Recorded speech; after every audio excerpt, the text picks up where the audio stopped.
Hello guys, bonjour tout le monde, bienvenue sur ma chaîne. Aujourd'hui, je vais vous faire une story time. Story time le jour où j'ai failli me faire voler ma voiture au Canada.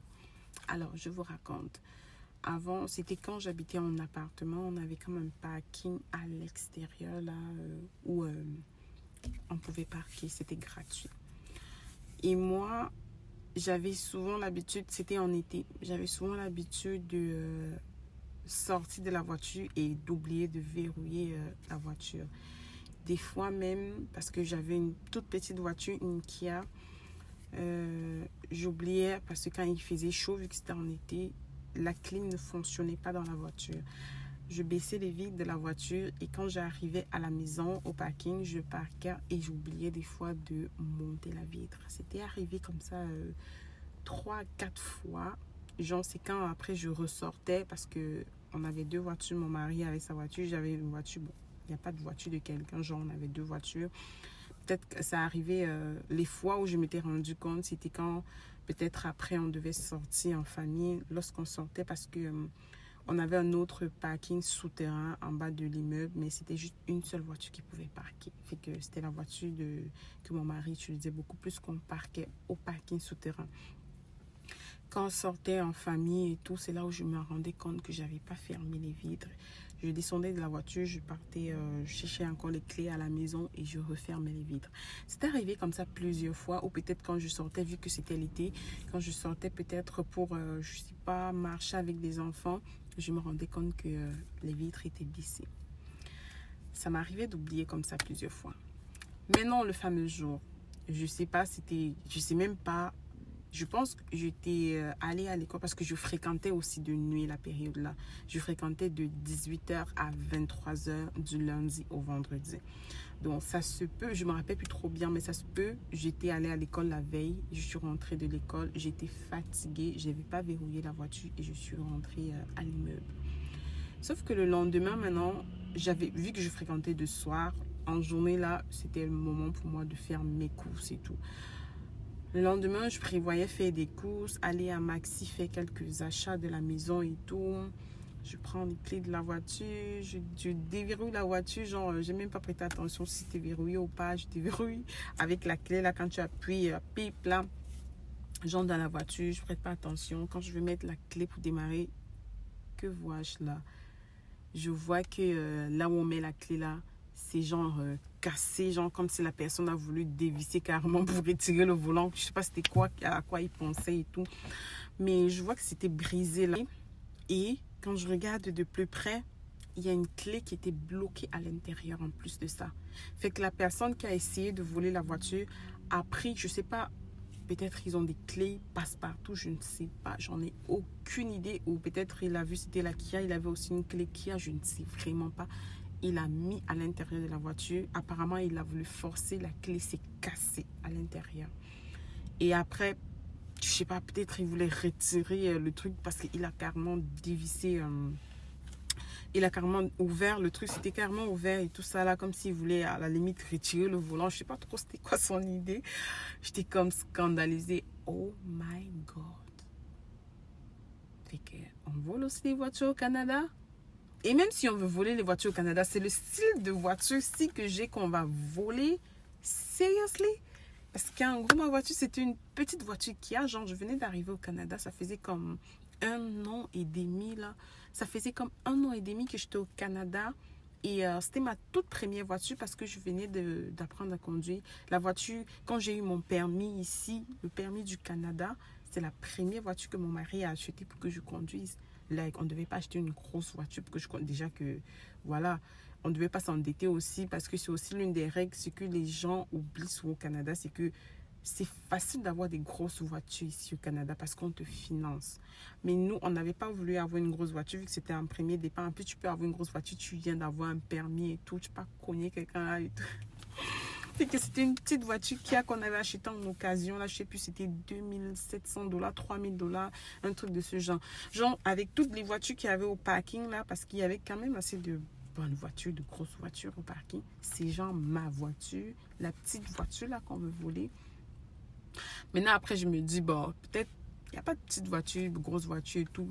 je sais pas c'était quoi. Peut-être la personne avait remarqué que je laissais constamment la voiture sans verrouiller et que je laissais souvent les vitres baissées. Je sais pas, la personne a voulu, voilà, voler la voiture.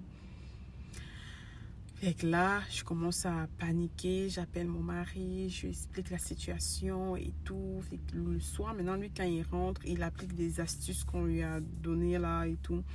De brûler, c'était brûler quoi là, le plastique, brûler un peu comme les verres en plastique là. Le stylo, en fait, il a brûlé le truc du stylo là, comme c'est en plastique.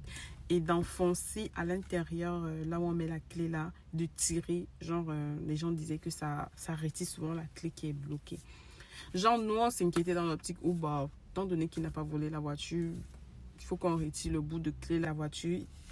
Il faudrait qu'on retire le bout de clé là pour que je continue à vaquer à mes occupations. Parce qu'avec une voiture, on n'allait clairement pas s'en sortir vu que mon mari travaillait chaque jour. Et moi, j'allais aussi. Ah non, excusez-moi, je me suis mélangée. Je fréquentais plus la période là. J'étais plutôt en stage. J'étais en stage à l'hôpital qui était proche de la maison. Genre, c'était 7 minutes pour aller en stage. Et c'était de lundi à vendredi. Fait que quand j'ai même remarqué que la voiture était cassée, ça devait être un week-end, soit un samedi, soit un dimanche. Mais c'était pas un jour de la semaine. C'est maintenant que je me rappelle. Parce que on voulait justement retirer le petit bout de clé pour que ça ne me dérange pas. Parce que moi, le matin, c'est moi qui pars laisser les enfants à la garderie. Ensuite, j'allais au travail. Fait que c'est ça. Et lui, il part au travail tous les jours. Et on ne pouvait pas se permettre d'avoir une seule voiture. Mais on n'a pas pu retirer. On a appelé le technicien. Le technicien est venu. Je pense qu'il est venu ou je ne sais plus trop quoi. Il n'a pas pu retirer non plus. Fait que la seule solution était de remorquer la voiture, d'aller au garage avec la voiture. Et maintenant, voilà, le garagiste, il a expliqué comme quoi il fallait changer complètement le système de quoi. Je ne m'y connais vraiment pas trop, mais le technicien n'a pas pu retirer la clé non plus. Fait que ça m'a pénalisé pendant 3 semaines. Pendant 3 semaines, moi, je faisais le stage à un endroit, c'était à 7 minutes de la maison. Les enfants allaient à la garderie qui était à 3 minutes de la maison. Pendant 3 semaines, les enfants ne sont pas allés à la garderie. Heureusement, ma mère était avec moi, fait qu'elle restait avec les enfants. Pendant 3 semaines, ils ne sont pas allés à la garderie. Et moi, pour aller au stage, je prenais l'autobus. Et l'autobus faisait genre comme 30 minutes pour arriver au travail. Parce qu'il n'y avait pas d'autobus qui faisait une ligne directe de chez moi au travail. 7 minutes, ça paraît petit, mais si tu veux marcher à pied, guys, c'est beaucoup. C'est beaucoup, surtout le matin, là, c'est beaucoup le matin. Genre, je commençais le stage à 8h30. C'est qu'il fallait que je me réveille, je sais pas trop, à 5h pour m'apprêter après. Non, à pied, là, ça faisait comme 45 minutes et tout. C'est beaucoup, c'est énorme, ça. Fait que je prenais l'autobus, je prenais 2 autobus. Un autobus qui me laissait à un endroit, j'attendais encore pour prendre un autre autobus qui faisait comme qui rentrait avant de... C'était compliqué, j'ai galéré comme ça pendant 3 semaines pour faire mes courses. J'ai dû refaire comme à mes débuts au Canada parce que quand je venais d'arriver au Canada, le temps que je fasse mon permis de conduire et tout, quand je faisais souvent mes courses, genre je portais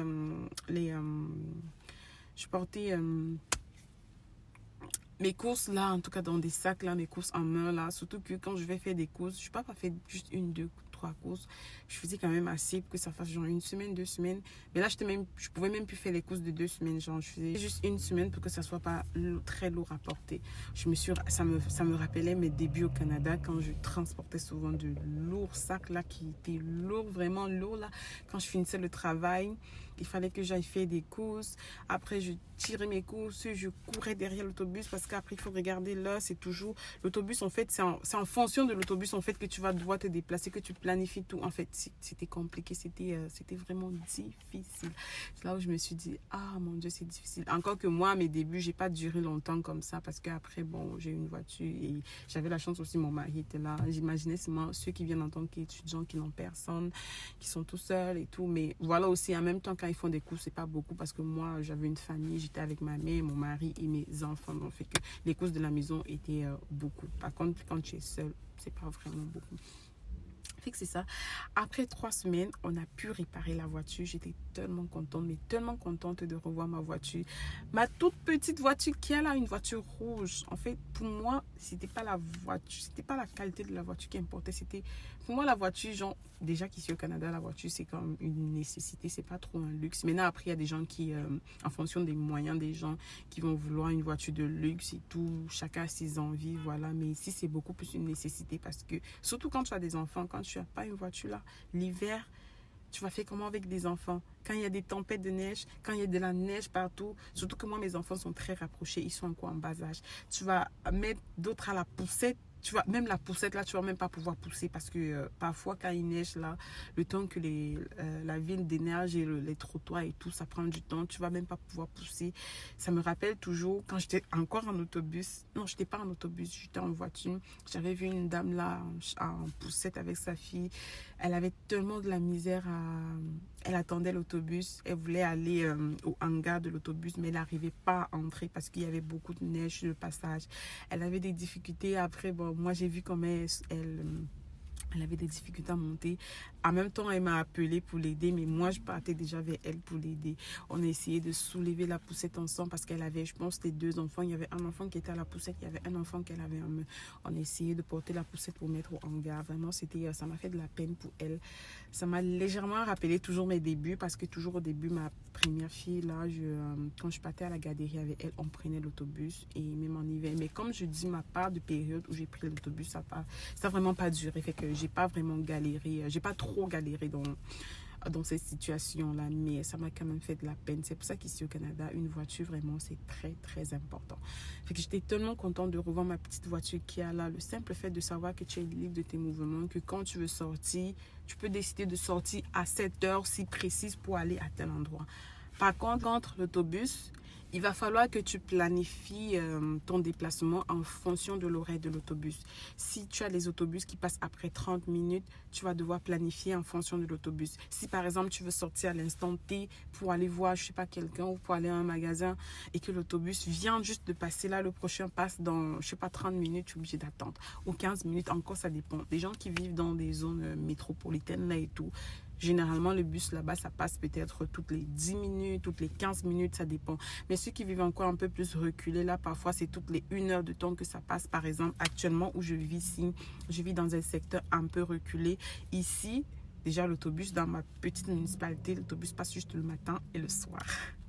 Mais dans la ville juste à côté de moi, là, ça passe toutes les 1 heure de temps. Donc, imaginez que vous voulez sortir et vous devez attendre, je sais pas, vous voulez sortir à l'instant T.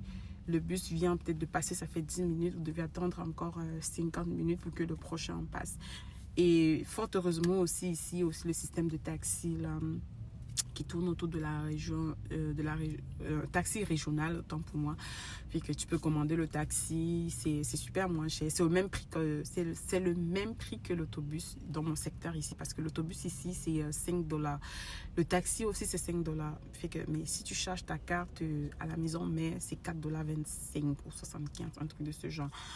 Et mais c'est toujours un peu genre si tu sais que tu vas sortir, ça c'est quand tu sais que tu vas sortir, genre tu appelles le taxi 30 minutes en avant. Bon, il y a des secteurs où tu peux appeler 30 minutes en avant, il y a des secteurs où tu peux appeler 40 minutes en avant. Mais si tu décides un coup de tête que je vais aller à tel endroit, là c'est un peu compliqué, genre il va falloir que tu appelles le taxi, ça revient 30 minutes, 40 minutes avant, mais c'est ça, c'est toujours une bonne solution, c'est toujours une solution alternative que de ne rien avoir. Parce qu'il y a des secteurs comme par exemple au Nouveau-Brunswick, il y a certaines villes au Nouveau-Brunswick, si je ne me trompe pas, par exemple Bathurst, là, ils n'ont pas de transport en commun. Là-bas, c'est encore plus pénible. Mais je pense que là-bas, ils ont aussi tout à proximité, fait qu'ils n'ont pas trop besoin de transport en commun, je pense. Fait que c'est ça. Et voilà, c'était ma petite histoire. La moralité de cette histoire est que même si tu es au Canada, il faut toujours verrouiller ta voiture parce qu'il y a toujours des voleurs. Il y a des voleurs partout. Ne faites pas comme moi. Ne laissez pas vos vitres baissées. Ne laissez verrouiller toujours vos voitures parce qu'on peut vous voler vos voitures. Peu importe si c'est une petite voiture, peut-être tu vas te dire, ma voiture, si on ne peut pas la voler parce que c'est une petite voiture, détrompe-toi. On va voler ta voiture.